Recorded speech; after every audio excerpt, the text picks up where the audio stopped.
Am I the a-hole for refusing to take my kids to see their dad? So my children are teenagers and their dad doesn't drive. He has no license. Today is his day to have them and he expects me to drop them off at his house. He lives 20 minutes away.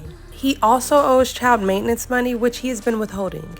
He's messaging me constant abuse, calling me a money-grabbing "see you next Tuesday," and all kinds of other vile words. Even though it's not me who asked for more of his money, it was determined by the child maintenance system. He says by me not bringing them over, I'm stopping him from seeing them. I've said that he's welcome to come pick them up, and his new partner even has a car. I'd never refuse him access, but I will no longer drive them to him. Surely it's his responsibility to come get them, right? So am I really the a-hole because he's starting to make me feel like one?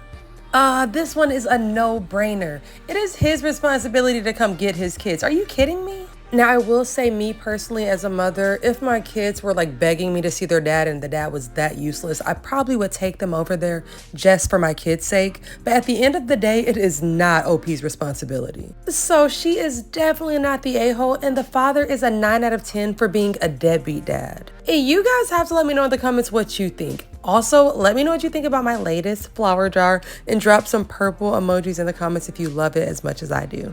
All right, besties. Stay kind, stay amazing, and keep on resonating. Peace.